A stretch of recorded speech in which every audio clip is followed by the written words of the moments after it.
Уважаемые друзья, добрый день. Здравствуйте. Наша встреча проходит сегодня в преддверии Международного дня защиты детей.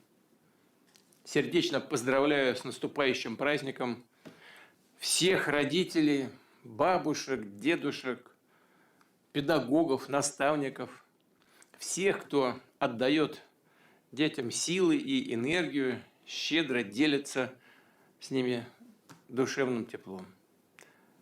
Все делает для того, чтобы детство у нашего подрастающего поколения, у наших деток было счастливым, а будущее успешным.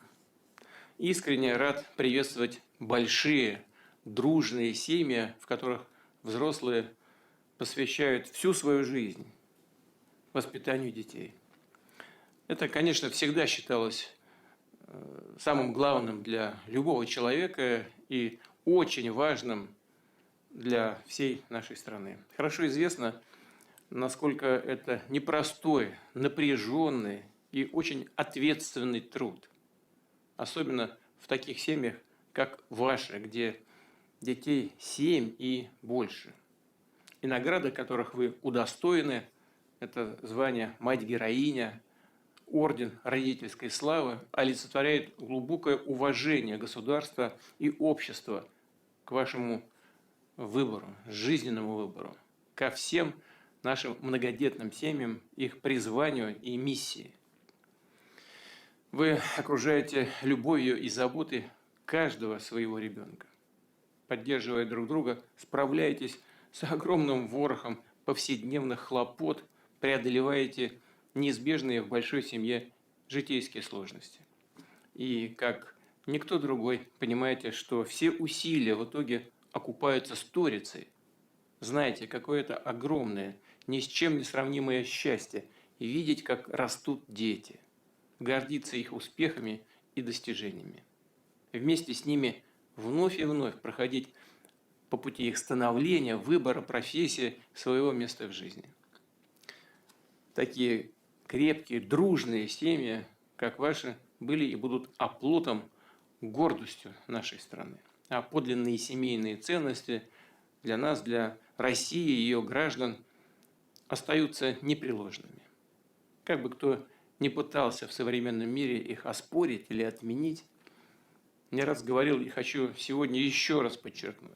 Именно семья с детьми, ее интересы и благополучие в центре всех наших решений, всех проектов, связанных с национальным развитием. Это очень важно сейчас, поскольку прямо влияет на уровень и качество жизни. Но это и работа на будущее, на то, чтобы сохранить и приумножить все, что определяет судьбу и характер нашей страны. Особое внимание, конечно, нужно уделять семьям, где детей 3 и больше.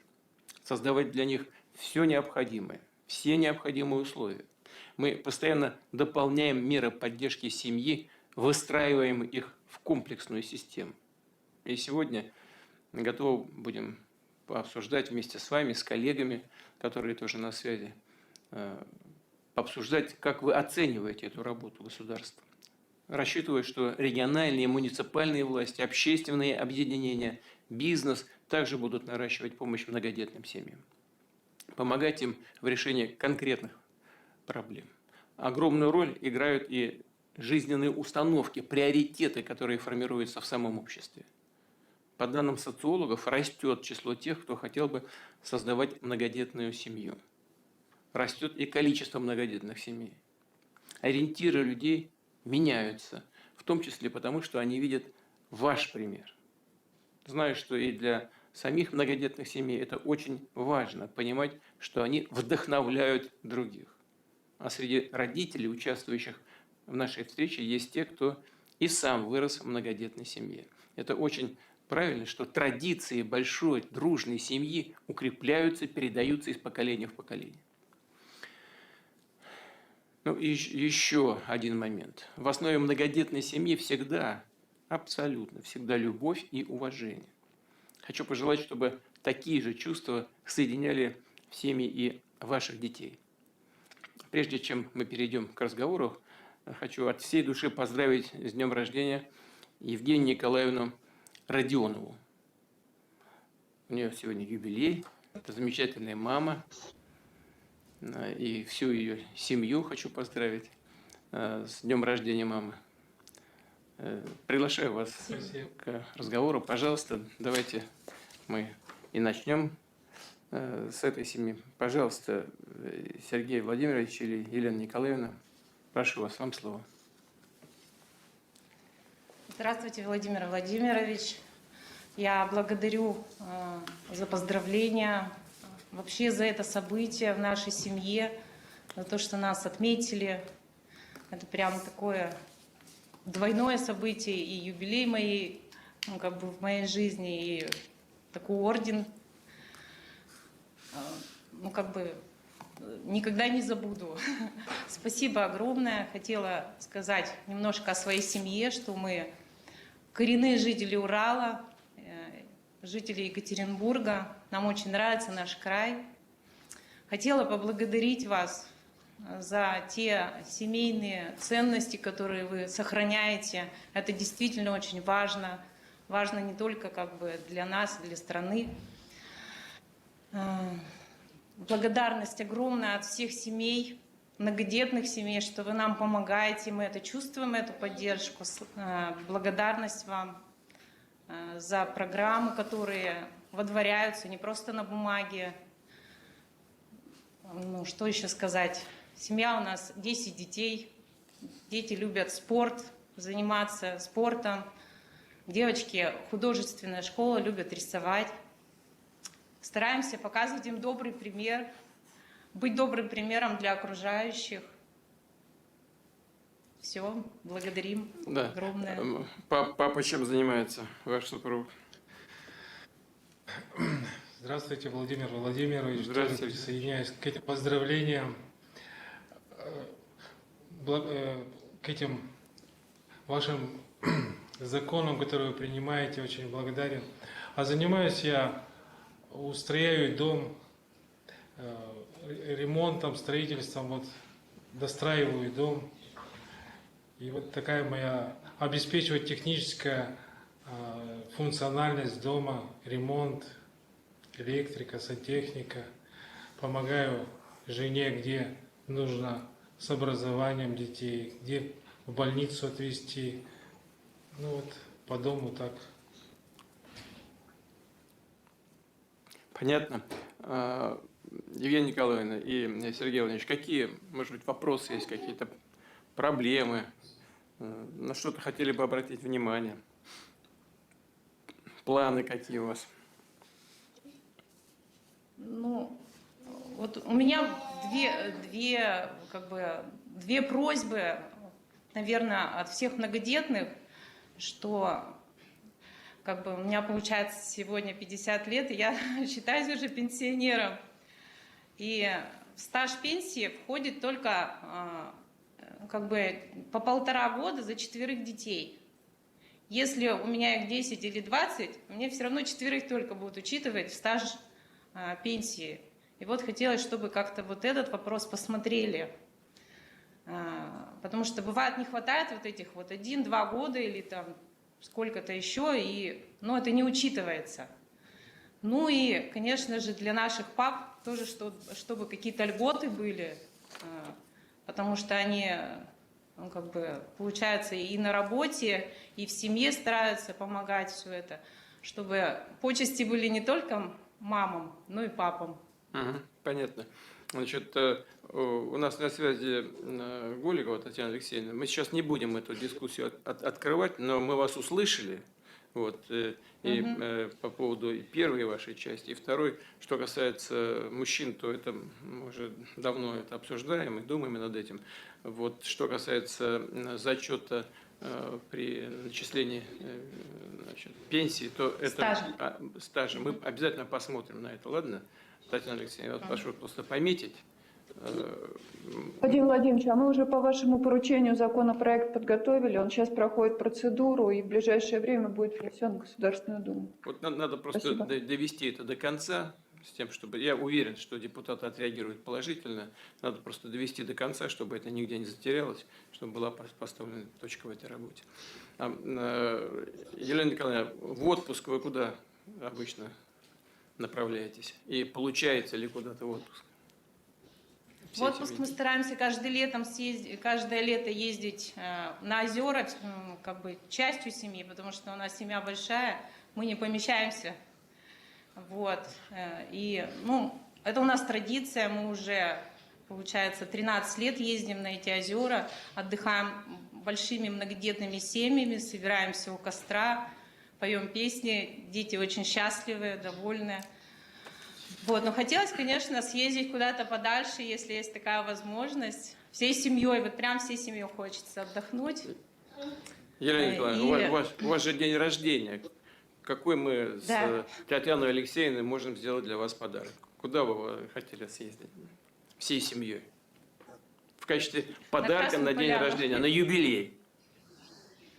В Сочи на Красную Поляну очень хочется. Все, договорились. В какое время года? В июне. В июне? Ну, хорошо. Да. Ладно. А почему в июне-то? Ну, июль у нас дети в лагерь едут, потом мы еще и на озеро хотели отдохнуть. Хорошо, хорошо. Просто есть еще зимний период, там Рождество, там этот период, там красиво очень.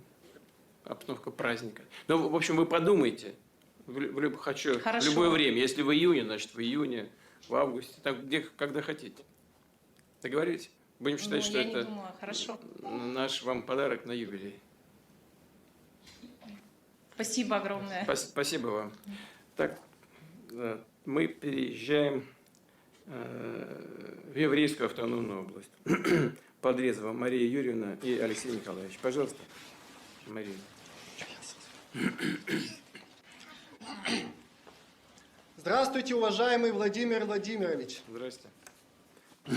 Вот наша мамочка, дорогая и родная нам, что мы вам выражаем благодарность.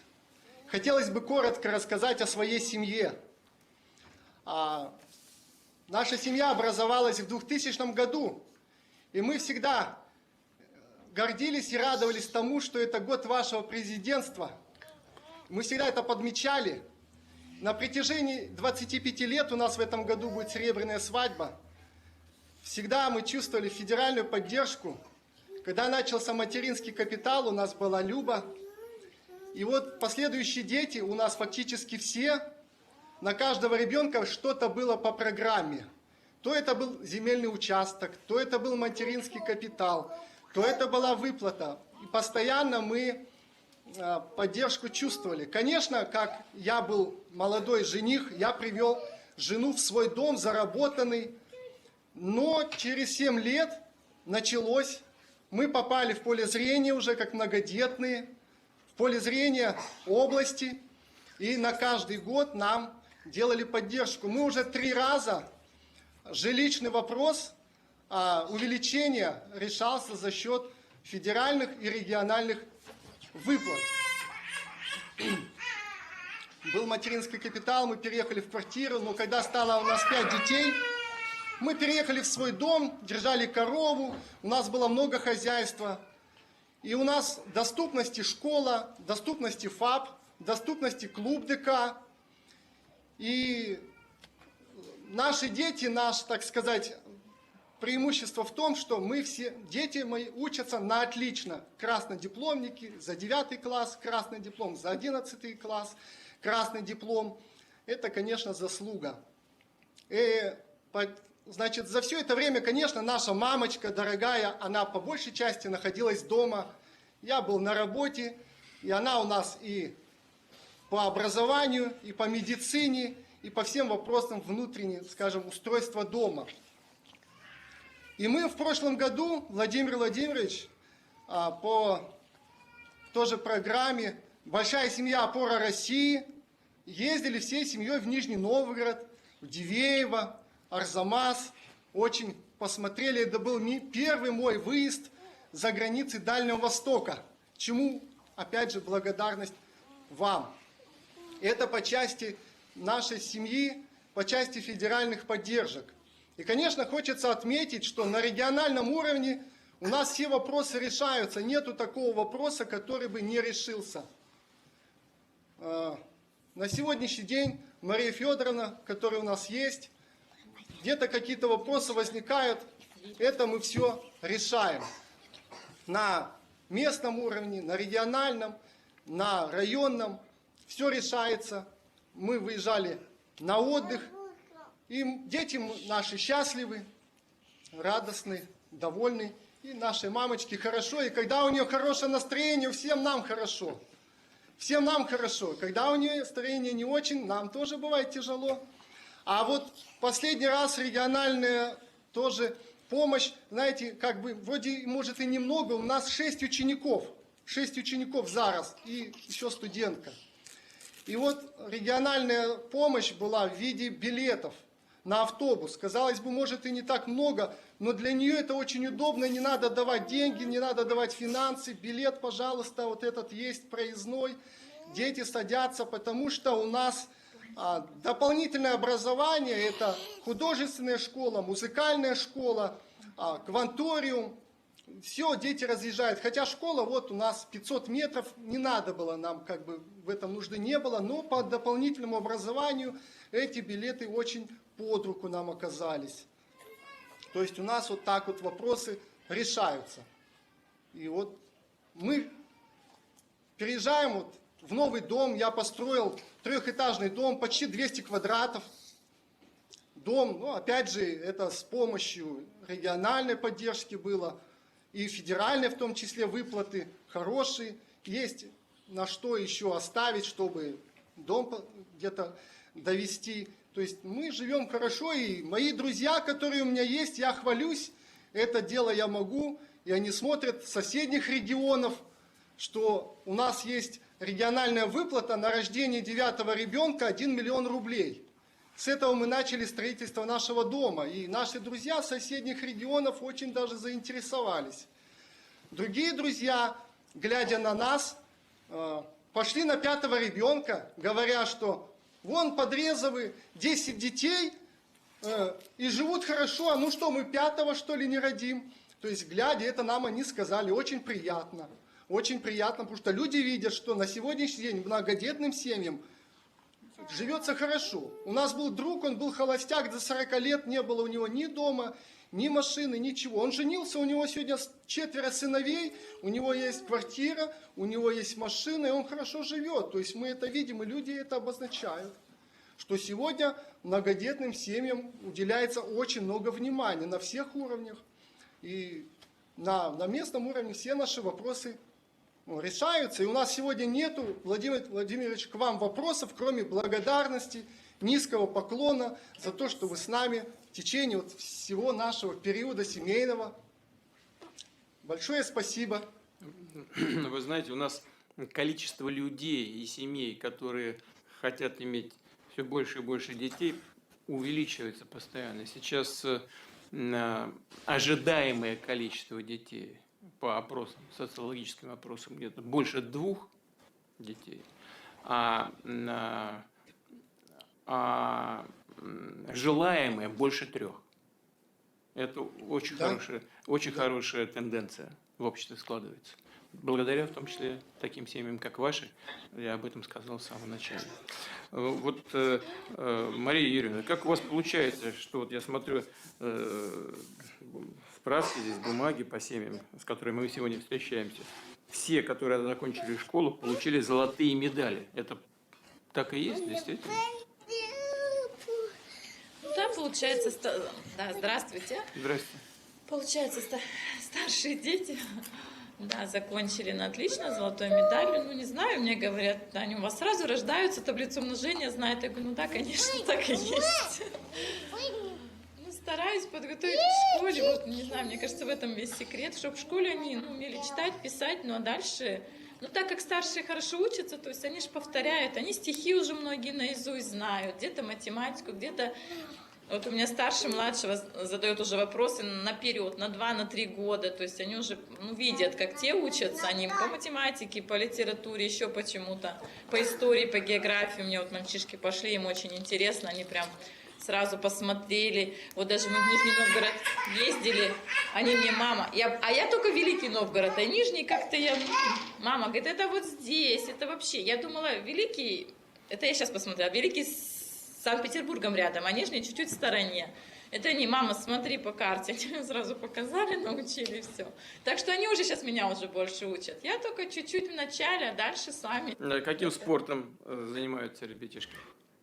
Какими видами? Мальчишки пытались одно время ходить на борьбу, ну и в школу там где-то футбол погонять, баскетбол сейчас у них. Но что-то у них как-то... Они на театр у меня сейчас пошли. Они вот сейчас играли 9 мая, ставили «Спасите Леньку». Блокадный Ленинград, мальчишка вот этот Ленька. Эти африканские звери он мечтал и записывал. Ну, говорят, скорее всего, он, конечно, ну, от голода. Типа посвященная такая театрализованная постановка, типа детям всем... погибшим детям, вот такая. Такая очень серьезная, такая это. Ну, понравилось, сняли, все красиво там. Как-то так. Они что-то на театр пошли, что-то спорт у нас как-то слабенько продвигается. Мария, какие есть проблемные вопросы, пожелания? Благодарность есть, что нас видят, что нам помогают. И за медаль тоже благодарность, что ну, так как-то. Ладно, хорошо. Благодарим. Вам спасибо большое, успехов.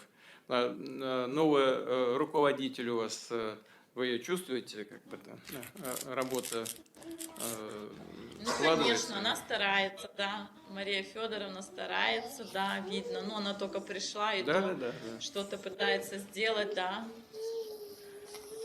То есть вы чувствуете как бы присутствие работы? Да, чувствуем уже, чувствуем. Чувствуем его помощь, Ладно. да. Спасибо большое, вам всего самого доброго, успехов и счастья. Поздравляю вас. Спасибо Да. вам. Да. Мгм. Пожалуйста, Балакай Олеся Викторовна и Юрий Николаевич. Пожалуйста. Кемеровская область. Добрый день, Владимир Владимирович. Здрасте. Для нас честь лично приветствовать вас. В нашей семье воспитываются 10 детей у нас, 2 дочери и 8 сыновей. Бытовые вопросы все у нас решены. Местные власти нам всегда помогали и помогают. На всех уровнях нам уделяется и внимание, и забота. Ну, хотел представить нашу семью маленько. Это супруга моя, Олеся Викторовна. Значит, старший сын у нас живет уже самостоятельный парень, живет отдельно, он работает уже, отслужил срочно, сейчас работает программистом. У нас семейная традиция айтишников. То есть сам я работаю разработчиком, и сыновья хотят пойти заниматься тем же ремеслом. Второй сын тоже срочно служил, тоже работает в телекоммуникационной компании. Третий Сергей у нас, это Александр.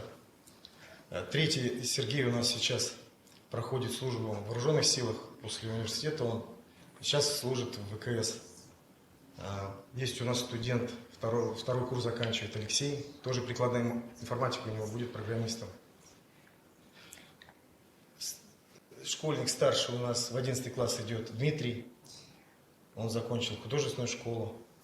Ну вот, пока не определился с профессией, но мы предполагаем, что он тоже будет айтишником. Андрей у нас в 9 класс переходит. Он занимается шахматами, серьезно. Имеет взрослый разряд уже. И следующая у нас Анастасия. Это у нас 7-й ребенок, но первая старшая дочь. Она ходит в кадетский класс МЧС. Сама выбрала, полгода просилась, чтобы ее зачислили в этот класс. Ходит в музыкальную школу, играет на гитаре. Максим у нас в 3 класс идет. Ну, серьезный парень, тоже играет в шахматы. Миша, наверное, уснул уже. И Маша, Маша у нас еще нигде не работает, как губернатор сказал, еще ищет себя. Ну, мы благодарны местной власти за заботу, за внимание, которое нам уделяют. Я, как уже сказал, все бытовые, все вопросы у нас решаются. Проблем как бы и нет у нас. Все, что нам положено, мы получаем, все у нас есть. И даже вот теперь еще и губернатор выдал нам сертификат на семейный автомобиль многоместный. Вот. Отпуск мы проводим на сплаве. Летний отпуск у нас сплав по реке. Мы в автономном плавании находимся неделю. Всей семьей нас 18 человек. Ну, еще в семье брата. У меня еще есть брат-близнец, и у него тоже 4 сына. Ну, хотим выразить благодарность нашим родителям, потому что сейчас вот нас хвалят все, но это заслуга прежде всего наших родителей, которые нам привили традиционные ценности в свое время, показали, как правильно жить, как передали традиции нашего народа. Мы тоже в своей семье уделяем этому особенное внимание, чтобы наши дети знали историю своей семьи, своего народа. Да. У нас есть Максим, который попросил слова и хочет рассказать стихотворение. Максим, давай. Это буквально короткое стихотворение, которое он сам выучил. И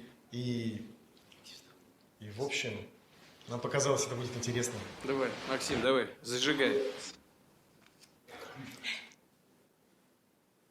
Я помню, горжусь, преклоню колено мраморной стены у вечного огня. И многие, как я, склонятся непременно, ведь каждый, кто погиб, погиб из-за меня.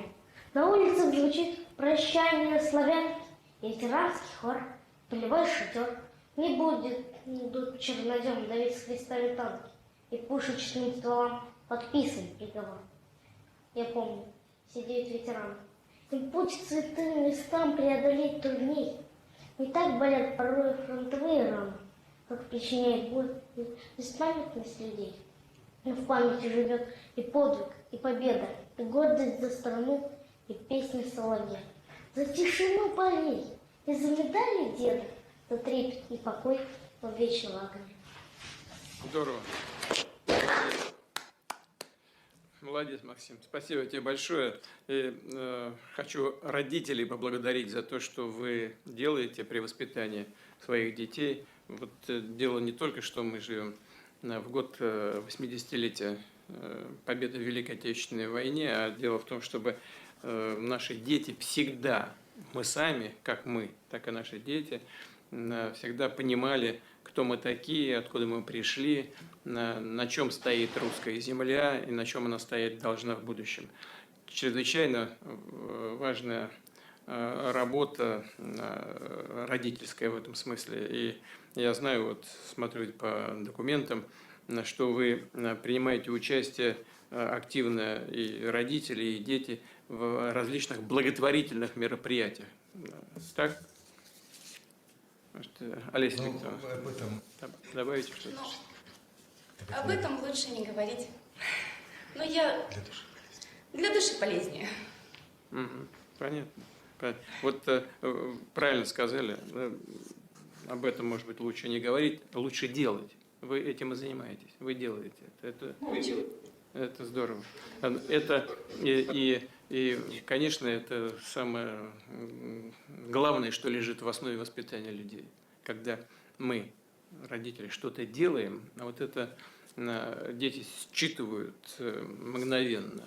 Даже не так важно, что мы говорим и как говорим, а важно, что мы делаем. И вот когда вы это делаете, то это с детьми остается надолго, на всю их жизнь, и потом передается дальше из поколения в поколение. Вот у вас шахматист, я знаю, да, вы сами сказали. А как это получилось, что ему удалось и разряд выполнить? Там секция рядом какая-то шахматная, да? Пусть он расскажет. Ну, Папа говорил, что многие мои братья занимались, но их завлекало это не так, как меня, потому что мне это очень сильно понравилось. Недалеко от нашего дома находится дом детского творчества, в который я хожу и обучаюсь шахматам. Частенько хожу на турниры, пытаюсь занять места. Как тренера зовут вашего? Андрей Витальевич Болт. Вот, видите, молодец какой. Хочу ему слова благодарности передать. И всем людям, которые с детьми работают по различным направлениям, потому что очень важно этот особый талант. Привлечь детей к тому, чем ты сам занимаешься с удовольствием, вселить в них уверенность в том, что они могут добиться результата и вести их к этому результату. Это очень тонкая, большая и ответственная работа. И хочу поздравить вашего тренера с тем, что вы добиваете успехов и разряды выполняете. И поблагодарить всех, кто занимается с детьми по самым разным направлениям. В спорте, в творчестве и просто по подготовке к исполнению школьных заданий. Вам спасибо. И всей вашей спасибо всем этим специалистам. А вашей семье хочу пожелать дальнейших. Вот ручку поднимает. Она просто так ручку поднимает или что-то хочет сказать? Просто играет. Вам всего самого доброго.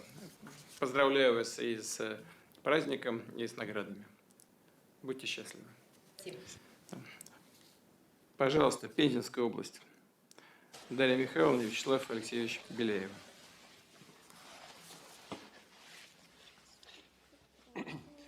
Приветствую вас, Владимир Владимирович. Посчитаем себя счастливыми, что мы удостоились такой чести общаться вот с вами так вот лично, как-то, немножко волнительно и тревожно. И мы живем в городе Пенза. Пенза – это символ Пензы – ласточка. Покажите. Ласточка олицетворяет стремление к развитию, движение вперед и крепким семейным отношениям. Созидая свою семью 22 года назад, мы понимали, что наша семья будет тоже многодетной. Так как моя супруга, она тоже из многодетной семьи, их в семье 6 детей было у родителей, и моя семья тоже многодетная. 12 детей у нас было, я 10-й ребенок в своей семье. И на сегодняшний день мы пока воспитываем 11 детей. И мне хотелось бы предложить слово Дарье Михайловне, супруге своей. Здравствуйте, уважаемый Владимир Владимирович. И, как сказал мой супруг, мы оба из многодетных семей. И пример наших родителей, он был всегда перед нашими глазами.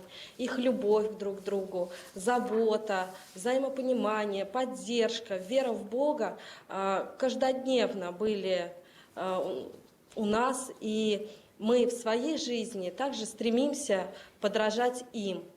Мама моего супруга, Беляева Зинаида Алексеевна, была награждена медалью «Мать-героиня» в 1979 году. И указ о ее награждении подписал Леонид Ильич Брежнев. Так что у нас, можно сказать, поколение, преемственность. Традиция. Всем, и хочется мне также сказать тем семьям, которые хотят иметь много детей: не бойтесь, не смущайтесь, потому что дети – это наша награда, награда от Бога. Наш Пензенский край вообще очень богат талантами, всем известны такие имена, как Михаил Юрьевич Лермонтов, Всеволод Мейерхольд, Виссарион Григорьевич Белинский. И наши дети, конечно, не такие таланты, но они с большим удовольствием играют на различных музыкальных инструментах. В нашем небольшом семейном ансамбле есть не только фортепиано, есть скрипка, виолончель, кларнет, баян, труба. И мы хотели бы выразить вам слова искренней благодарности за государственную, за социальную поддержку, за заботу о будущем наших детей, за заботу о вообще всех семьях, имеющих детей, особенно много детей, многодетных семей. И в ответ мы приглашаем вас к себе посетить наш Пензенский край, посетить нашу семью, наш дом. Дарья Михайловна, вот я смотрю, вы регулярно посещаете детские дома, дома-интернаты, концерты там устраиваете для воспитанников. Действительно, это так, Да, так и есть, такая да. практика? Ну, да, мы еще берем несколько семей многодетных, собираемся вместе и стараемся показать нашим детям, ну, чтобы они тоже умели частичку дарить вот таким семьям, у которых нет родителей. Да, что есть очень такие хорошо, семьи. здорово. Это очень душевно и красиво. Да, пожалуйста. Вячеслав Алексеевич, да, пожалуйста. Мне хотелось сказать, мы после рождественских праздников зимой ездили в один из детских домов, и у нас программа такая была, ну, мы готовимся тоже к этому. Программа была: кто хочет иметь друзей, тот сам должен быть дружелюбным. И что нужно сделать, чтобы иметь друзей? Каких мы хотели бы иметь друзей? И когда мы показали портрет некоторых людей, известных таких вот, ну, на нашем сегодняшнем земле, людей известных, таких богатых людей, и показали фотографию. Кто хочет иметь такого друга? Ну, некоторые поднимали, некоторые стеснялись, вот, хотел бы. Потом еще некоторые портреты показывали. Ну, дети так склонялись. Когда показали ваш портрет, кто хотел бы иметь такого друга? Все дети хором закричали: мы все. Так что у нас очень много друзей. Спасибо. Хотят с вами дружить. Да, и я вас уверяю, что и я, и многие мои коллеги и в правительстве, в администрации, да, в регионах, уверяю вас, говорю совершенно искренне, хотели бы иметь побольше таких друзей, как вы. Искренне говорю абсолютно, потому что вы настоящие. Вот Спасибо. вы настоящие люди, с душой, с сердцем, с характером, с определенными ясными целями в жизни. И иметь рядом с собой таких друзей, как вы, это надежно, почетно и приятно просто. Приятно. С такими людьми общаться приятно. Вот я говорю искренне абсолютно, потому что мы далеко друг от друга сейчас находимся, но вот это чувство надёги, что называется, чувство симпатия, оно возникает даже через эти расстояния километров. Хочу искренне пожелать вам всего самого доброго, всей вашей семье. К сожалению, я так понимаю, что у вас с собой нет музыкальных инструментов. У нас есть, мы можем исполнить кусочек небольшой. Ну, то, пожалуйста, давайте доставьте удовольствие и мне, и всем, кто сейчас на связи с нами. Ну, не все, только 2 музыканта, потому что все музыкальные инструменты мы не смогли привезти. Я понимаю, просто. да, конечно. Чуть-чуть подстраховались, мы думали, что, возможно, Владимир Владимирович попросит, поэтому мы чуть-чуть подготовились. Спасибо. Тимофей, не волнуйся. Если вы приедете в гости, то мы лучше подготовимся. Спасибо.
Браво. Спасибо большое. Спасибо. Желаю вам творческих успехов и счастья. Всего хорошего. Спасибо. Удачи. Так, мы перебираемся в Ингушетию. Пожалуйста. Хамхуева. Мариам. Добрый день, Владимир Владимирович. И Беслан Русланбекович. Добрый день, Владимир Владимирович. Здравствуйте. Здравствуйте. Я хочу передать слово героине. Добрый день еще раз всем присутствующим. Хотелось бы поблагодарить вас за столь высокое звание, что именно вы посчитали, что наша семья достойна этой чести. Было очень приятно, неожиданно, конечно, трогательно для меня. Спасибо вам. Вам спасибо. Пожалуйста, супруг, может, скажет что-то. Владимир Владимирович, очень приятно познакомиться с вами лично посредством видеоконференц-связи. Это для нашей семьи очень такое радостное событие, честно сказать. Спасибо вам большое за поддержку, которую вы оказываете многодетным семьям. И не только многодетным семьям, а семьям с детьми по всей стране, не только на региональном уровне. Наша семья состоит из 11 человек, в основном мальчики, честно сказать. 10 мальчиков, 1 девочка. Вот. Вы так как будто извиняетесь. Отлично. Не, ну, на самом... Это же здорово, такую команду иметь. Футбольную команду прям целиком. Да, наши дети занимаются спортом. Старший любит IT-технологии. Сейчас он решил поступить после 9 класса, он хочет пойти в техникум нефтяной. Второй мальчик у нас занимается спортом постоянно, дзюдо, футбол. Дома их практически не бывает. То есть друзья приходят, ходят на секции. В общем, ведем такую бурную жизнь, честно сказать. И проблемы возникают, конечно. Ну, как сказать, может быть, это даже не проблемы, а просто трудности. Ну, трудности, они решаемые. Их же не... поступающие проблемы, трудности, я думаю, решать нужно сразу. То есть... касается ли это детей, либо кого-то другого. Вот. Дзюдо-то кто занимается? Вот я смотрю, Соломбек? Пристань, Асхаб, поздоровайся. Да. Это Асхаб, второй мальчик у нас. Ага. Сразу видно, статный такой, бицепсы там просматриваются сразу. Как? Расскажи, сколько лет ты занимаешься? Скажи здравствуйте. Здравствуйте, Владимир Владимирович. Привет. Занимаюсь я дзюдо начал недавно, а так в основном ходил в спортивный зал и в секцию футбола. Ну вот то, что ты ходил до этого в зал, занимался спортом в целом, тебе точно совершенно помогло начать успешно заниматься дзюдо, потому что хорошая предварительная физическая подготовка, она очень нужна и важна. Тебе нравится сегодня?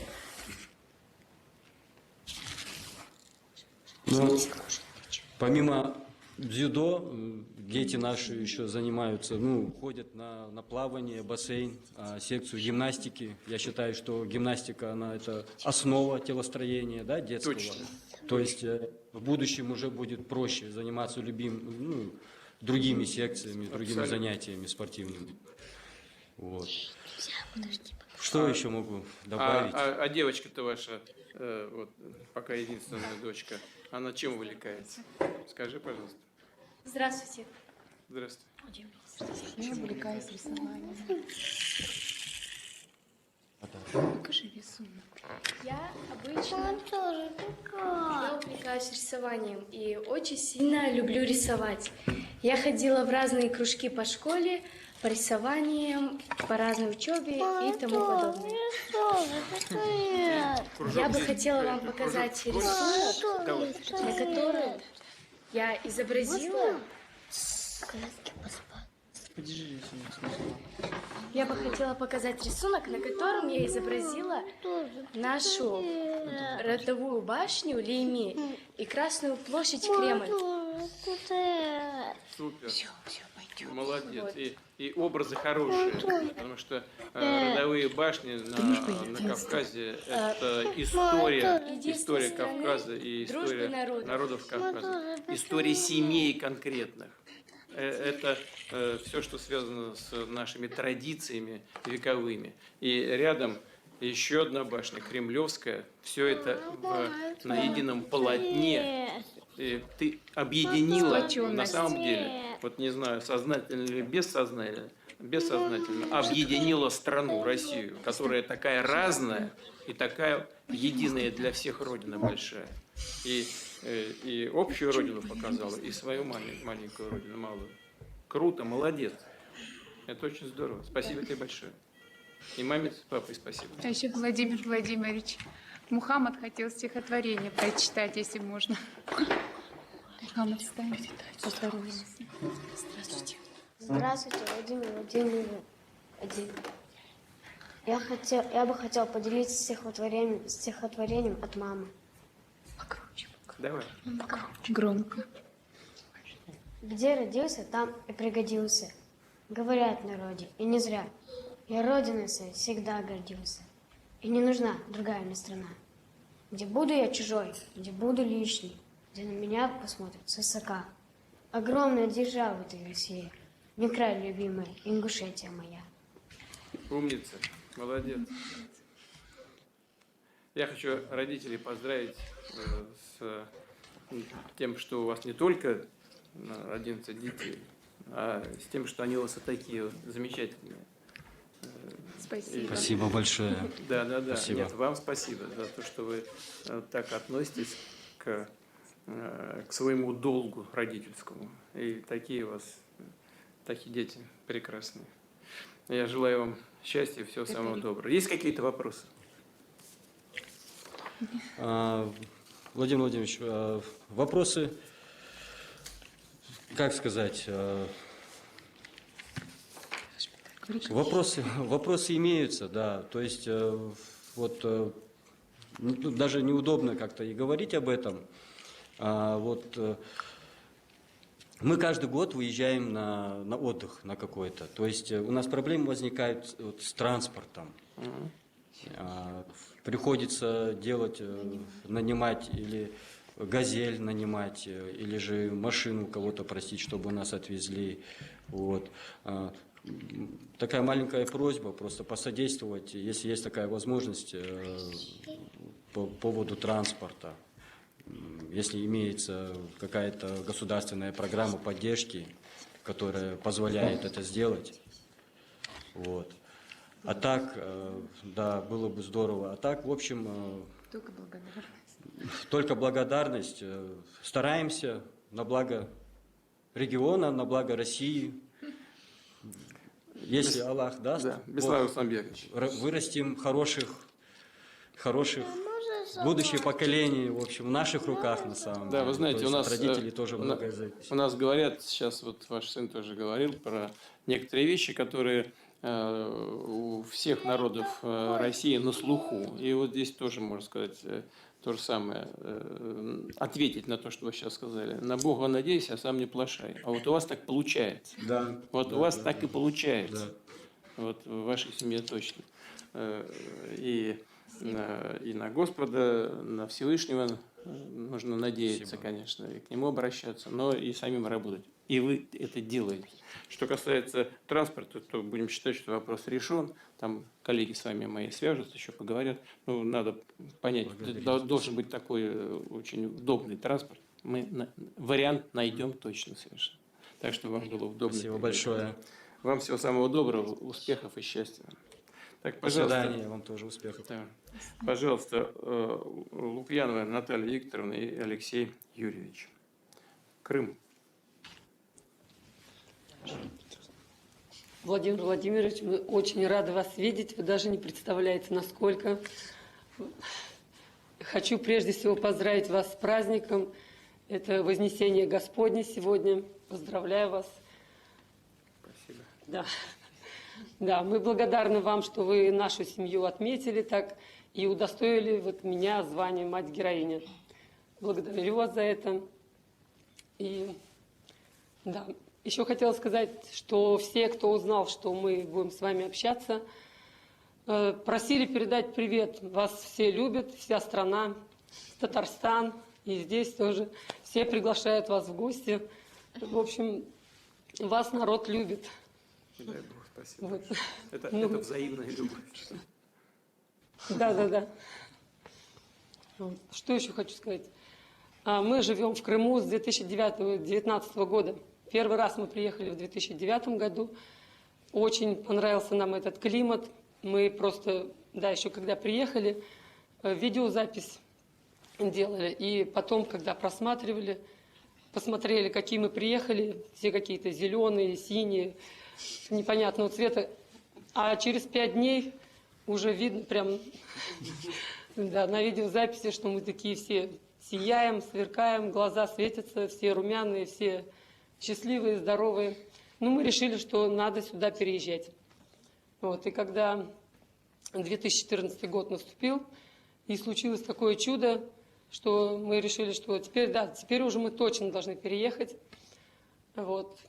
В 2014 году тоже такая была у нас история, что у нас была такая дряхлая машинка, а мы хотели в Крым поехать, а машины нету. Дети у меня закончили школу, написали учителям, что отдыхать едем в Крым. Я их спрашиваю, откуда вы, с чего вы взяли вообще, что в Крым, нам не на чем ехать. Но вот Рустам Нургалевич, ну вы его знаете, он нам прям вовремя подарил автомобиль. Ровно за неделю до отпуска. Вчера с ним разговаривал. А? Вчера с ним только Да, разговаривал. привет передавайте, он нас делам. помнит, наверное. Да. Вот, и да, за неделю до отпуска он подарил нам автомобиль, мы сели и полетели в Крым. Да, там паромная это была тогда переправа. Вот, и да, что, да, вот мы ехали, помню, и там очередь была на пароме. Такая в трое суток люди стояли, все хотели в Крым. Вот, и ну, я ехала, нас пропустили без очереди, потому что маленький ребенок у нас был. Вот, и я смотрела на эту очередь, думаю, как же там люди-то живут, ждут это все, ну, хотят сильно в Крым. Вот, ну, в очередях есть плюс, конечно, там люди знакомятся, там люди живут своей жизнью, да. И да, это вот как раньше в Советском Союзе очередь за колбасой, а тут очередь в Крым. Да, все очень хотели попасть. Да, и вот в 2014 году мы ездили здесь вот по Крыму, и что очень понравилось, что машин на дорогах нету, мало было машин, мы все посетили, все музеи, все, что можно было посетить, разъезжали, наслаждались, и на Петре, везде побывали. Вот. А потом, когда мы уже переехали сюда, в 2019 году мы переехали, познакомились с соседями, и как-то у нас разговор зашел за то, что столько много автомобилей, вот раньше в 2014 году не было, так хорошо было по дорогам разъезжать. Да, и они такую историю сказали, что, а знаете, вот когда мы в 2013 году жили, мы все, кто хотели купить велосипед, в 2015 купили все автомобили. То есть такое благосостояние у населения такое вот повысилось. Ну, это вообще было так удивительно и приятно, да, что вот люди наконец-то из такого состояния вернулись на родину, и все счастливые, и все просто в восторге. Да, и Крым вот развивается просто вот, да, очень так динамично. И все строится, и садики, и школы, и дороги. Вот, да. Что еще? Музеев очень много, да, мы вот посещаем музеи, любим посещать. И, ну, естественно, отдыхать на море, да. Что еще? Задавайте вопрос. Алексей Юрьевич может что-то добавить. Пожалуйста, Алексей Юрьевич. Добрый день, Владимир Владимирович.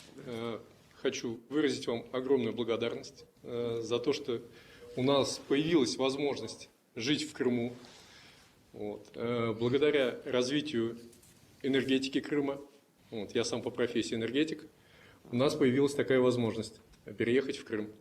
Вот. Наблюдая с 2009 года за развитием Крыма, я просто не устаю поражаться, какая масштабная работа у нас проводится. Вот. Благодарность Сергею Валерьевичу Аксенову огромная, то, что он нас поддерживает постоянно. Вот. Оказывает всяческую помощь нам. Вот. Все наши проблемы решаются. Да это даже не проблемы, а такие мелочи бытовые, но они решаются очень быстро. Вот. Огромная благодарность вам лично, то, что вы принимаете участие в развитии и Крыма, и людей поддерживаете. Вот. У меня только слова благодарности. Вот, что касается... Да, хотелось сказать. Да, пожалуйста, пожалуйста. Про Крым хотела сказать, что Крым, да, это такое райское место. Это просто сказка здесь жить. И да, приезжайте, посещайте тоже наш Крым.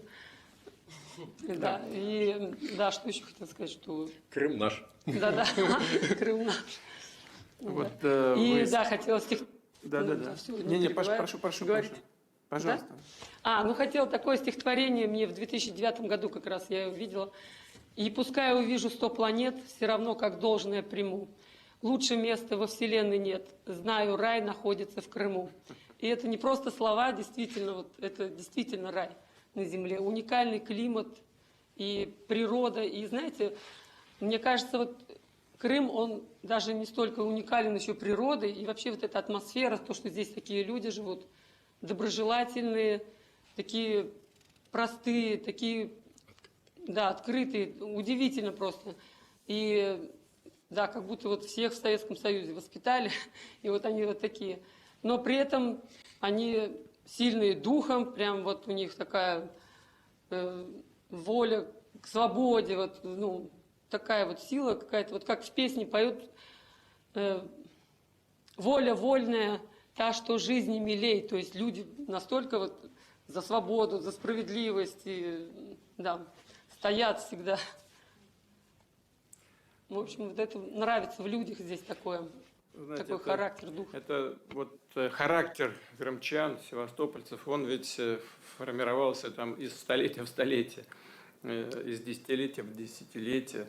И хоть и потери были колоссальные во многие периоды, в Крыму происходили очень непростые события, и, можно сказать, кровавые и в XIX веке, и потом в XX.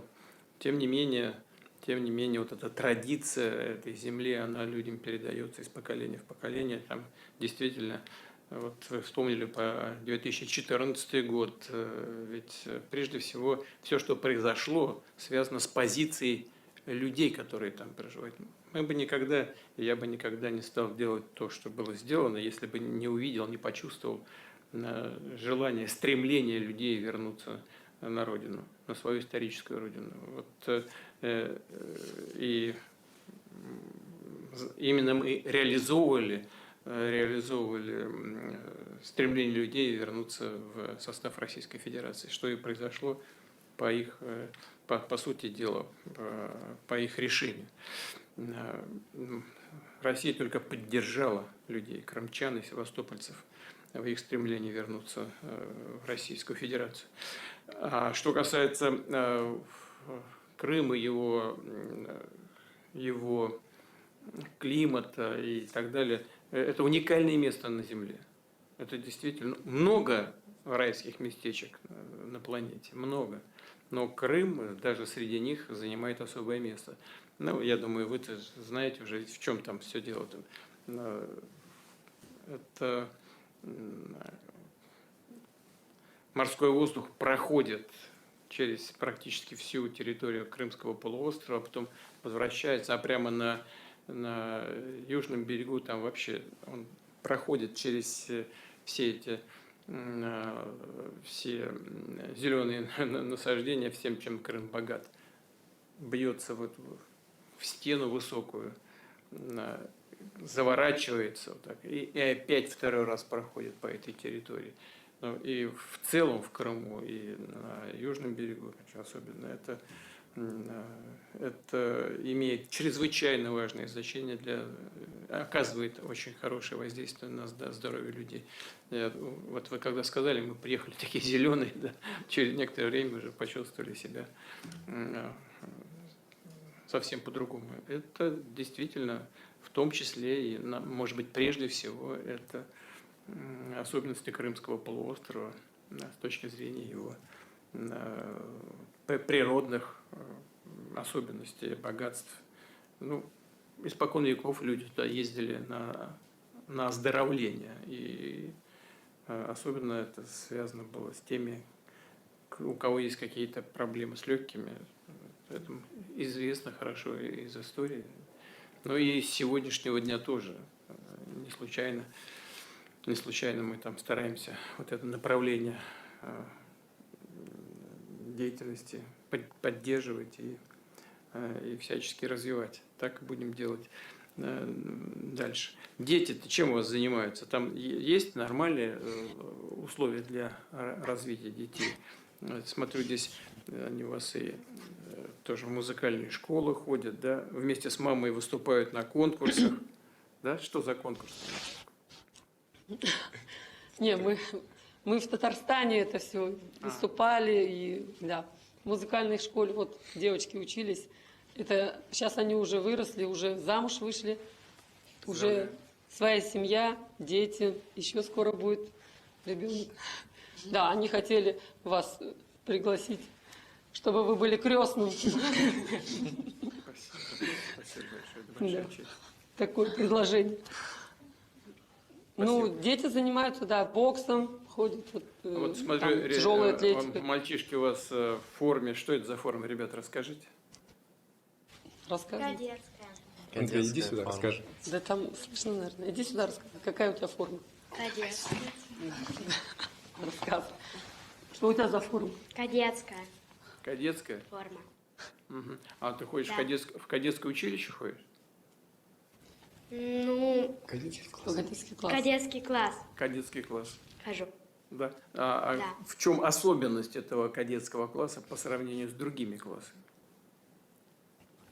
То, что там хорошая дисциплина, ну, еще там строевая подготовка есть. Еще там мы учим, что было там в войне Второй мировой, в Первой мировой, что было. Историю изучаете, да? Да, историю. Такую военную Что- историю. Здорово. Она Военную формирует наше сознание, история. Это очень, очень важное направление знаний. И наука такая очень, очень важная наука. Это не только не о будущем, это не о прошлом, это о будущем в значительной степени. Так что я тебя поздравляю с этим выбором. И вообще хочу и маму поздравить с наградами, с результатами вашей родительской работы, вашей миссии родительской. Вам всего самого доброго. Хочу пожелать вам всего наилучшего. Вопросы есть ко мне какие-то? Просьбы, может быть? Хотели поблагодарить за, да, еще вот Сергей Валерьевич нам вчера подарил автобус, и мы теперь, да, можем со всеми детьми, со всеми внуками, сколько у нас есть, все в этом автобусе путешествовать. Да. Да. Но вопрос у меня, знаете, у меня был вопрос 10 лет назад, не меньше, в общем, у меня пришла такая мысль, что я с вами встречусь, и у меня будет только возможность задать вам один вопрос. И вот я подумала, какой вопрос я вам задам. И я придумала. А когда мне сказали, что мы с вами встретимся, и у меня этот вопрос вспомнился, и он, знаете, не потерял актуальности. Вот хотела задать. Можно? Пожалуйста. Да. Внимание, вопрос. Владимир Владимирович, что вы делаете для того, чтобы так хорошо выглядеть? Я тоже так хочу. Движение. Ну, понимаете, во-первых, вы прекрасно выглядите. Там, да, спасибо. Да, я откровенно говорю. Так, а во-вторых, очень важно, когда у нас в жизни есть какие-то цели, и мы стремимся их достигать их целей. Это всегда мобилизует, всегда дисциплинирует, всегда заставляет заниматься нужными, правильными вещами и держит в тонусе. На мой взгляд, это вот самое главное. Ну, а все остальное – это вещи, которые прилагаются. Спорт, режим, ну, и так далее, и так далее. Вот, но самое главное – это иметь какие-то внутренние важные целевые установки и стремиться к достижению поставленных перед собой целей, к решению задач. И чем масштабнее они, тем лучше, тем это больше мобилизует. Но у вас все получается. Вы понимаете, даже я не знаю, что важнее в жизни. Вот то, что вы делаете, может быть, самое главное. В этом смысл вообще жизни любого человека. А. Продолжение рода. А. И Б. Это определенное качество работы с детьми. Они, я не знаю, если что-то важнее. Это вообще, в этом вообще ключ бытия, смысл бытия.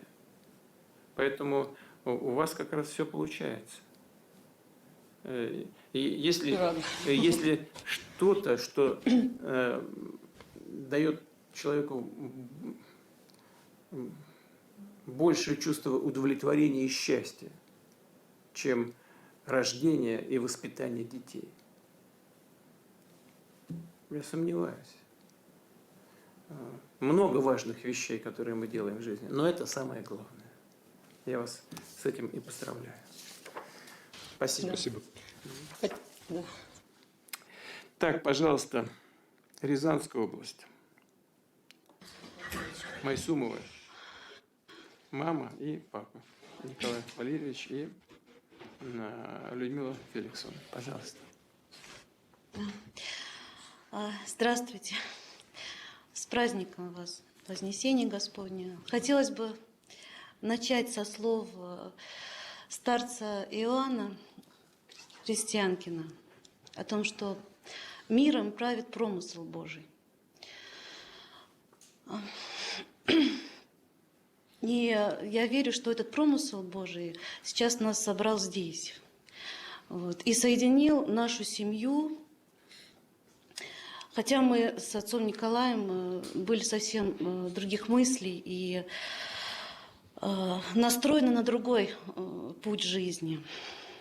Я думала, стоит ли упомянуть эпизод нашей жизни, когда мы вот встретились, как нас Господь соединил. Но решила сказать вкратце, это просто удивительно, так получилось.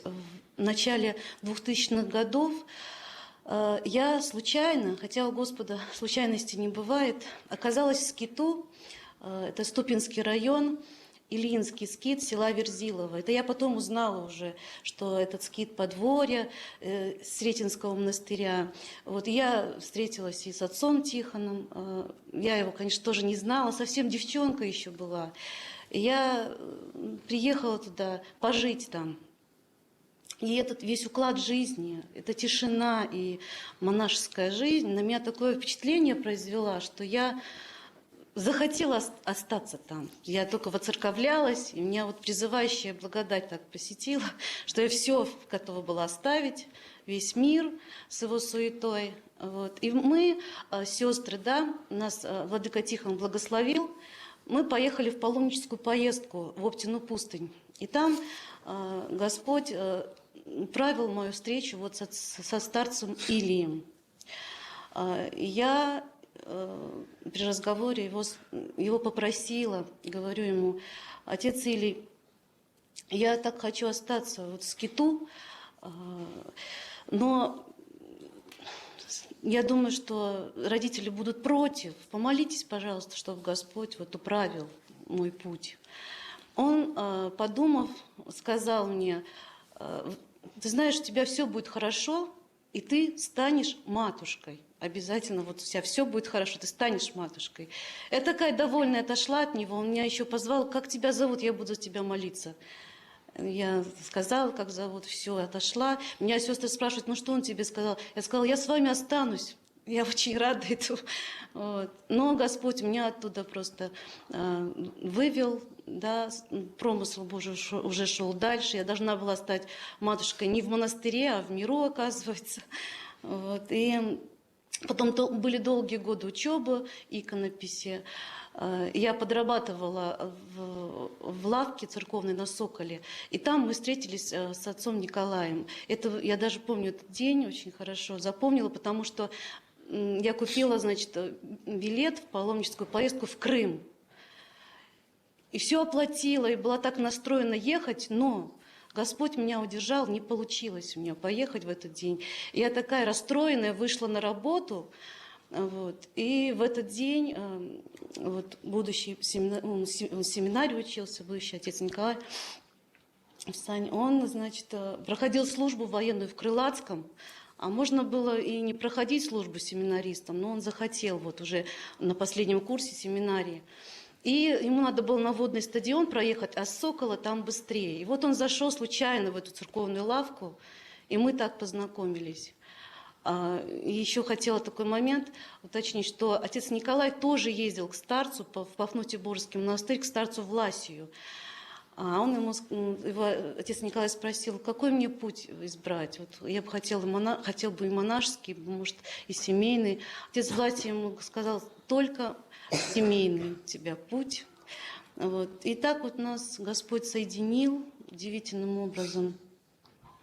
Я хотела бы еще сказать, что вообще семья лечит душу. Вот эти вот наши трапезы общие. Да, кто-то скажет: ну что там такого особенного? Наша молитва ночная тоже, которая нас объединяет.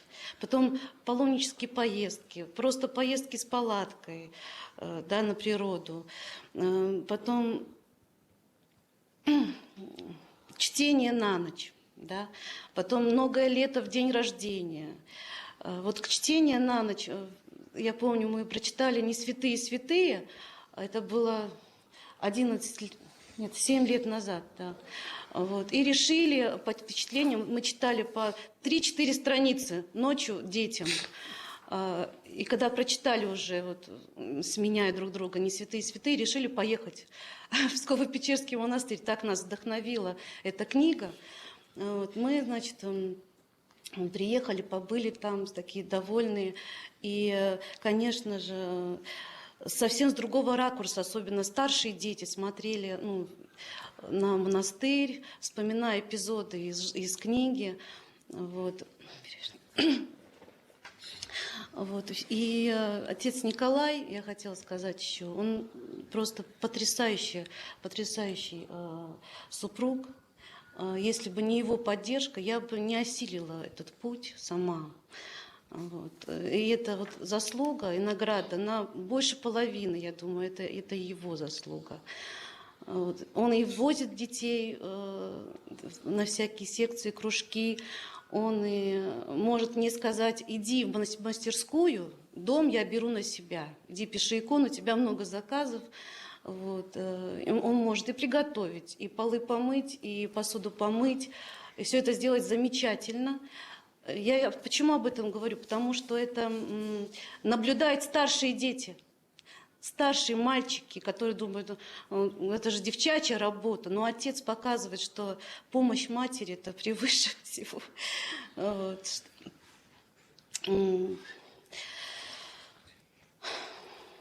И вот кажется, да, все это так естественно, да, все это так просто. Но вот как раз из простого получается что такое значимое и большое в жизни. Еще хотела упомянуть такой случай. Это у нас экскурсия была в Кремль, да. Нас сопровождал, вот совсем недавно, нас сопровождал фотограф. я обратила внимание, что было очень много китайцев.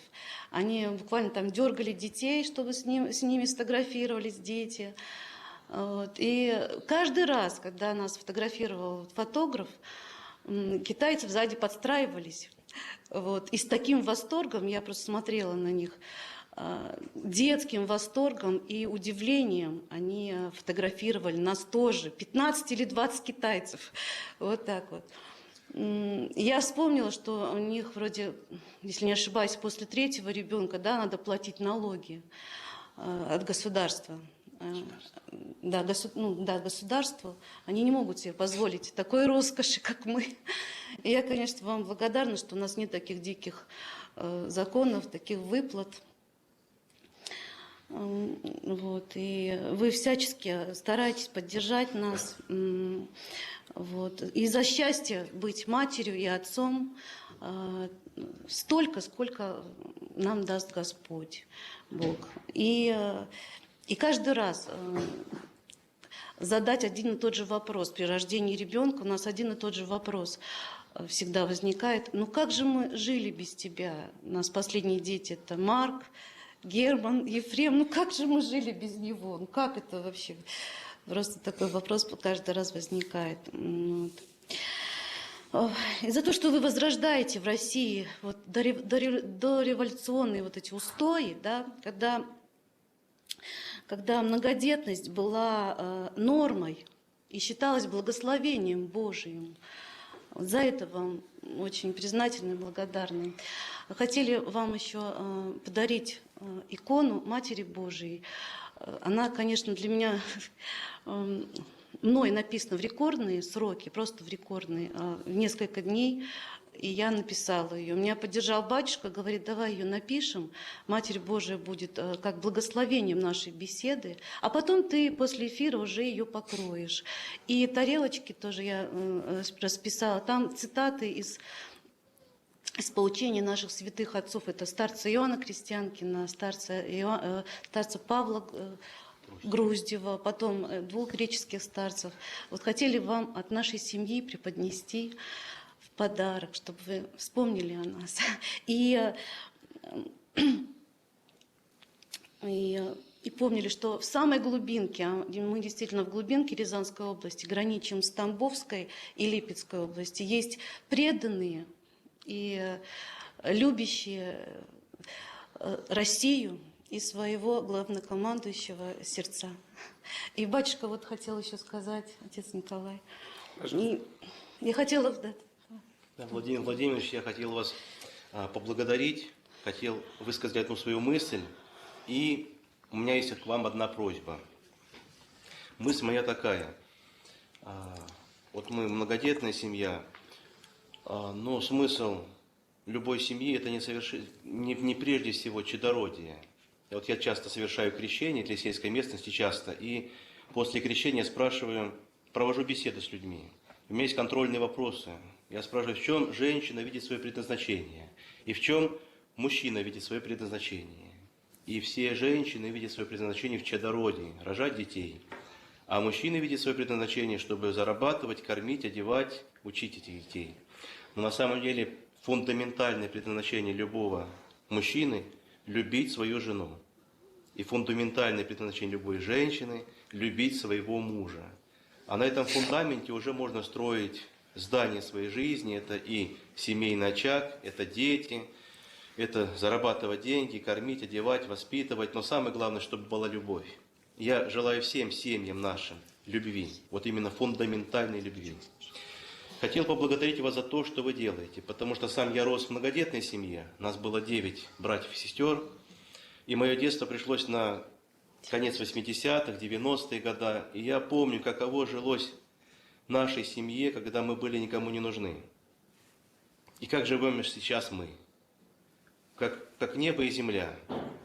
Совершенно все поменялось, и все делается. Просто многие люди живут ностальгией прошлого, что раньше жилось хорошо. Кто-то живет ожиданием светлого будущего, что будет потом хорошо.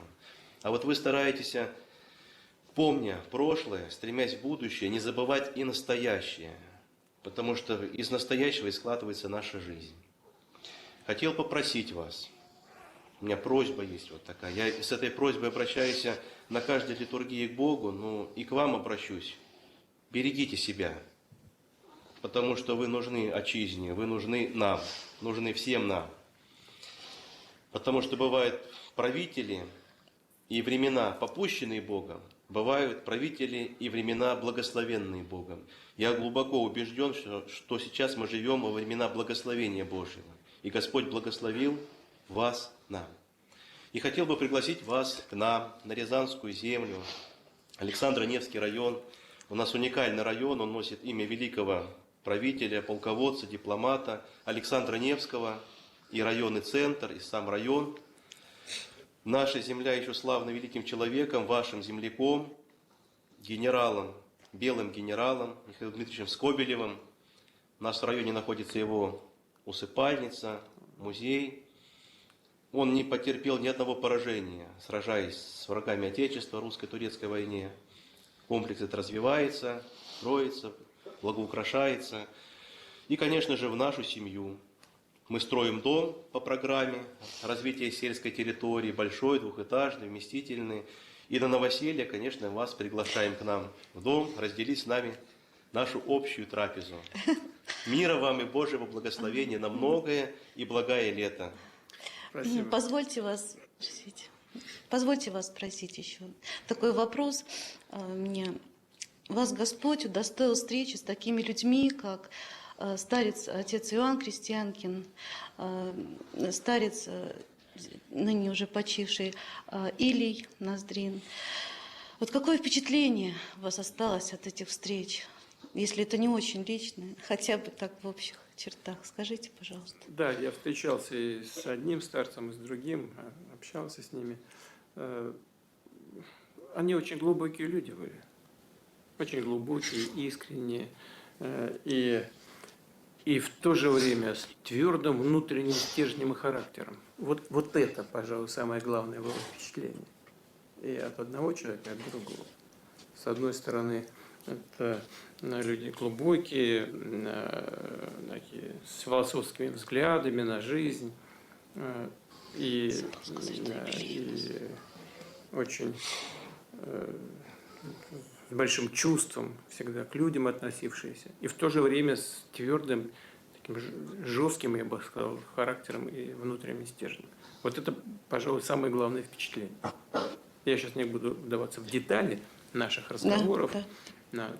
Конечно. Некоторые вещи я запомню навсегда и буду иметь в виду даже в ходе своей работы, но вот это главное впечатление.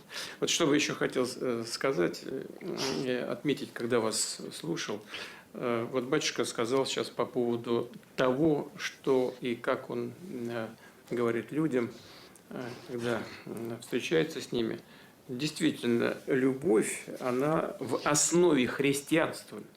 Ну, пожалуй, и всех других мировых религий, но в христианстве, наверное, в первую очередь, да и в основе нашей жизни.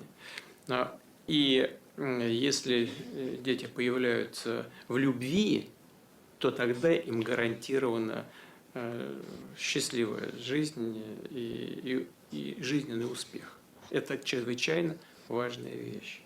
Но вот и в этом смысле рождение детей, чадорождение, как батюшка выразился, оно тоже становится одним из главных смыслов в жизни. Но, разумеется, если все это происходит в любви.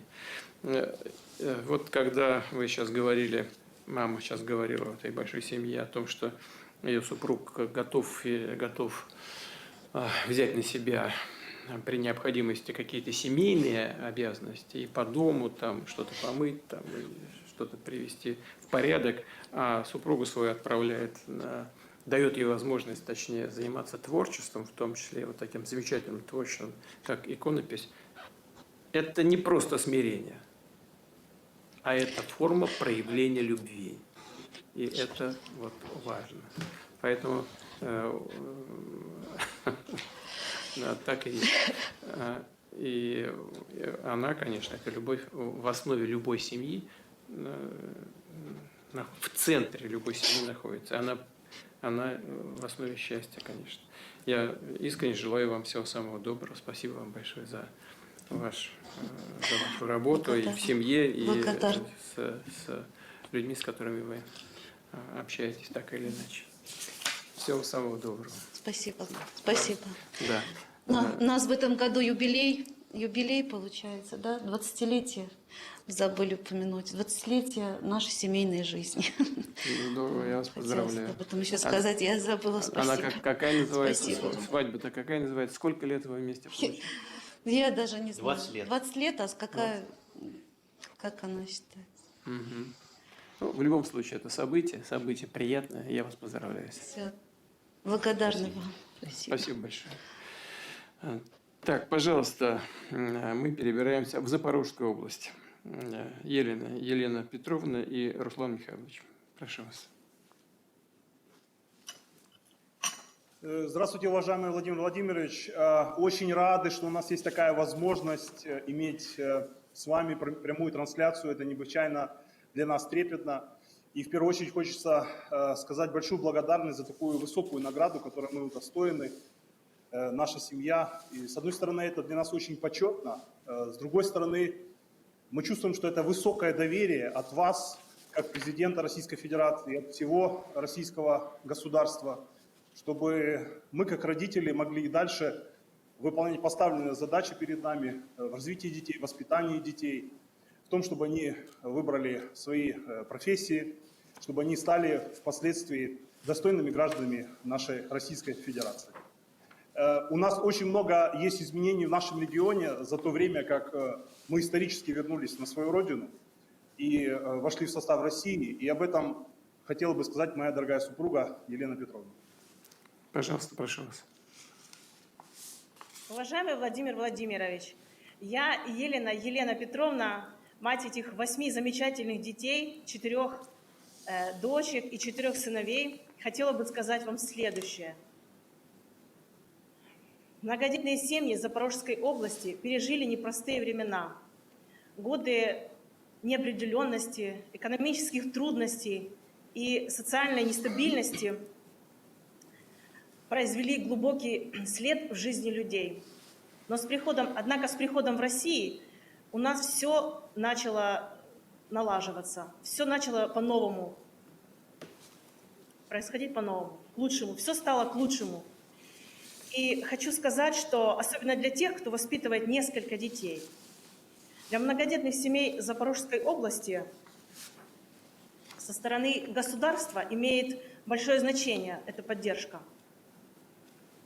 Это не только материальная помощь, но и уверенность в завтрашнем дне. В Запорожской области уделяется активная поддержка со стороны наших властей для поддержания семьи и детства. Особую благодарность хочу выразить нашему губернатору Балицкому Евгению Витальевичу за огромный вклад в наш регион. Это большая забота о наших жителях, это большое сердце уже много лет. Это сейчас строительство областной больницы, это ремонт садиков, школ. Очень большая благодарность ему и за всю инфраструктуру, которую мы имеем. Одной из главных мер является увеличение пособий и выплат на детей. Мы, как семья, получали материальную помощь, гуманитарную помощь, а также пособия со стороны государства в начале СВО. Это нам, родителям, позволило направить наше внимание на наше развитие и образование наших детей. Мы никогда не сомневались в поддержке со стороны России. С самого начала, в мае и июне, наши дети уже участвовали в городских мероприятиях. Наши дети Михаил и Виктория пели, играли. Например, 9 мая участвовали в этом празднике. Или же под руководством Евгения Балицкого был форум «Мы вместе с Россией». Наши дети пели песню «С чего начинается Родина».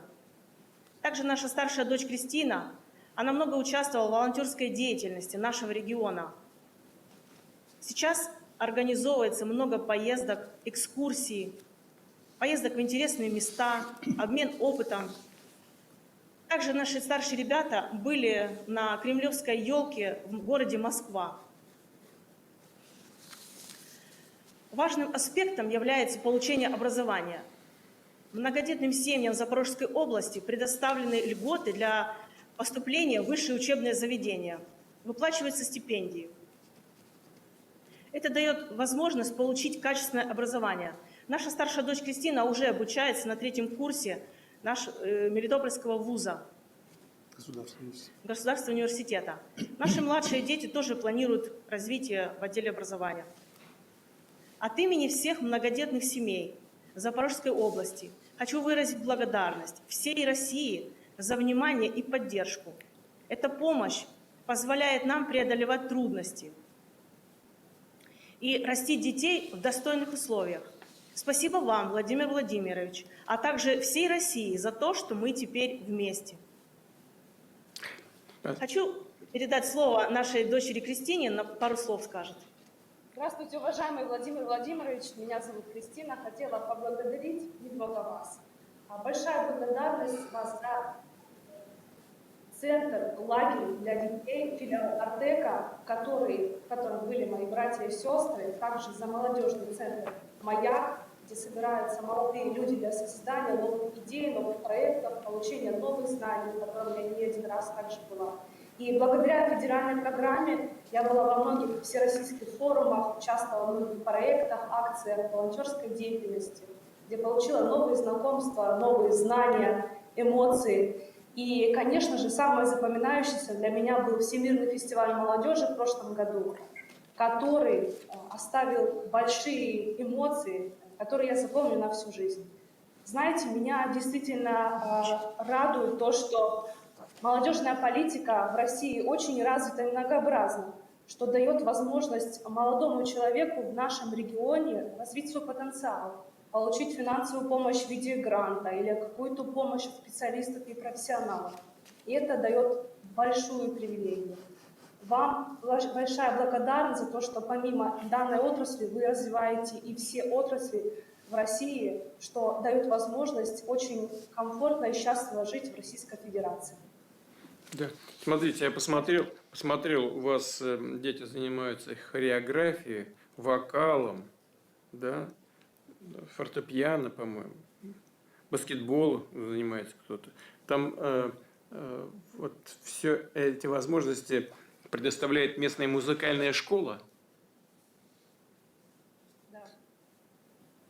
Да, именно так. Это, знаете как, у нас музыкальная школа, раньше это так было, что только для многодетных бесплатно. Сейчас, в данное время, все наши дети, и другие дети могут абсолютно бесплатно обучаться в музыкальной школе. То же самое наша дочь София, она занимается баскетболом и уже много раз принимала участие в соревнованиях регионального уровня и уже всероссийского. То есть в других городах, там Алушта, Саратов, какие другие города?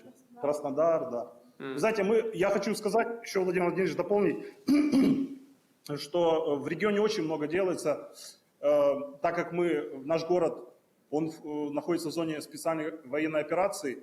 У нас часто бывает Мария Алексеевна Львова-Белова. Мы лично с ней знакомы, когда открывали Центр социальной помощи для детей и семей, которые пострадали от военных действий.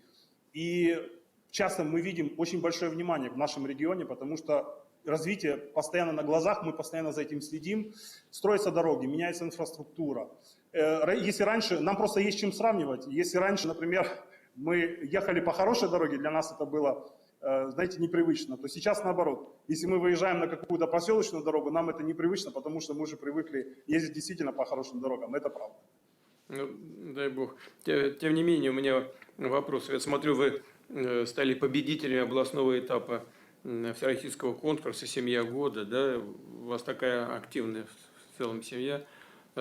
Конкурс был сложным? Сложный конкурс был?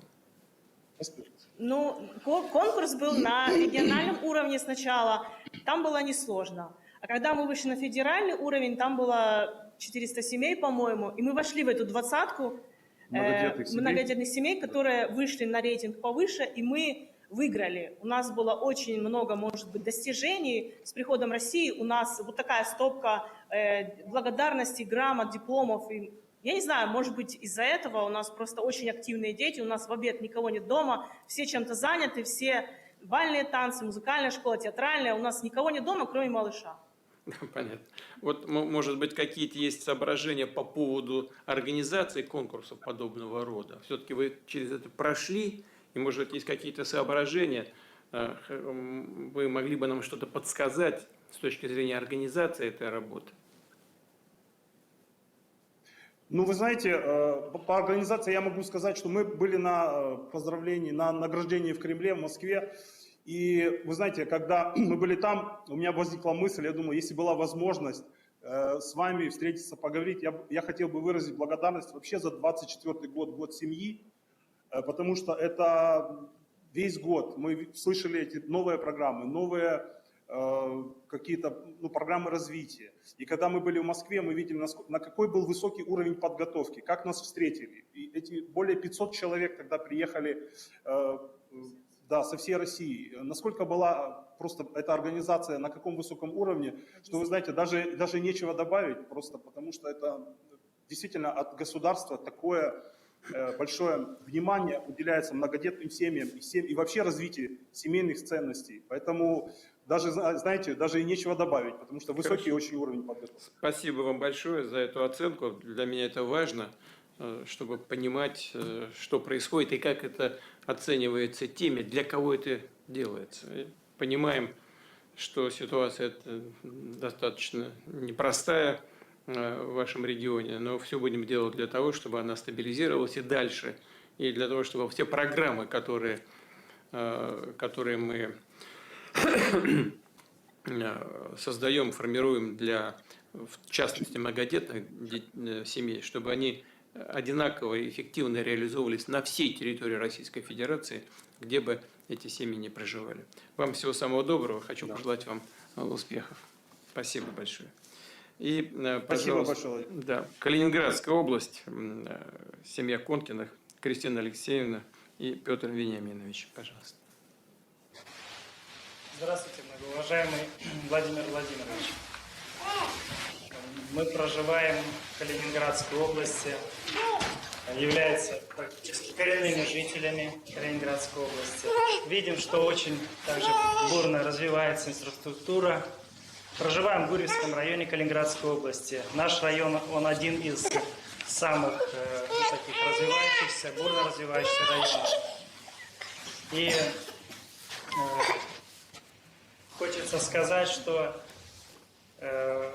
Бог за время нашей семейной жизни, сколько мы проживаем здесь, с 15 лет мы в браке, Бог подарил нам 9 деток. У нас 2 сыновей и 7 дочерей. Все детки практически обучаются в обычной, 5 детей обучаются в обычной школе и в музыкальных учреждениях. В музыкальные учреждения мы ходим на классы скрипки, виолончель, флейта, фортепиано и гитара. Что сказать о нашей семье еще? Что мы очень крепкая, дружная семья. Очень хотим, чтобы наша семья была добрым примером окружающим людям. И все для этого делаем.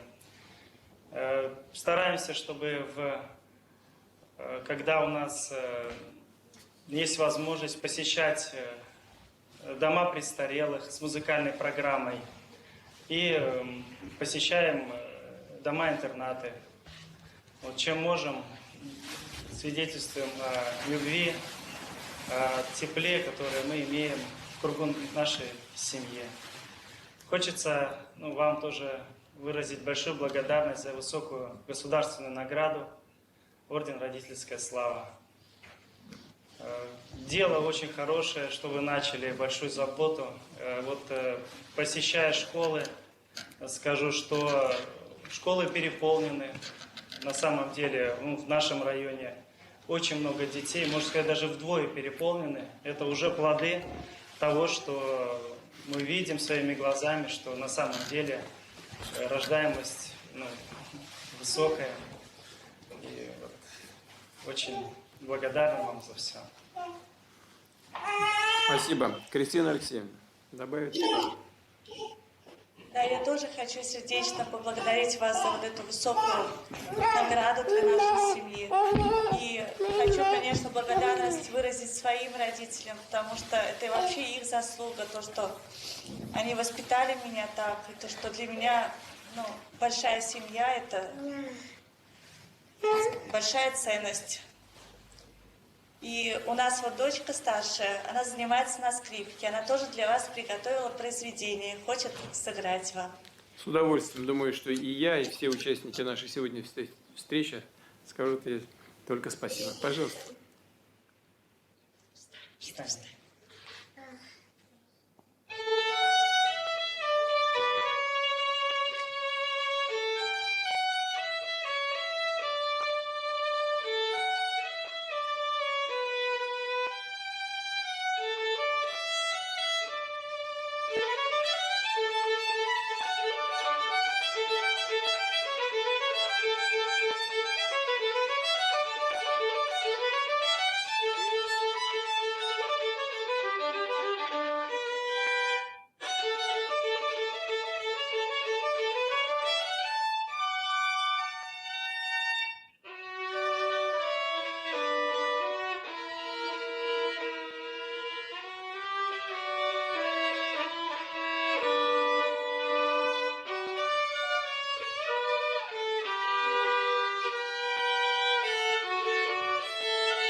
Браво. Спасибо. Спасибо большое. Какие-то, может быть, есть вопросы, да, Кристина Алексеевна, ко мне, вот, к моим коллегам, которые участвуют в нашем сегодняшнем мероприятии? Пожелания? Я бы очень хотела попросить вас, чтобы и внимание обратили на мою маму, потому что она подалась на мать-героиню. У моей мамы нас 11 детей, и так хочется, чтобы она тоже заслужила вот эту государственную высокую награду.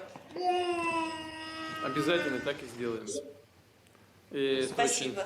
Очень приятно даже и благородно, что вы сейчас не о своей семье говорите даже, а о своей маме. Вот это именно то, что передается из поколения в поколение. Так оно и есть. Спасибо вам большое.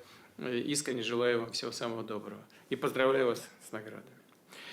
Дорогие друзья, что бы хотелось сказать в завершении. Ну, во-первых, у нас все проходит в режиме онлайн, были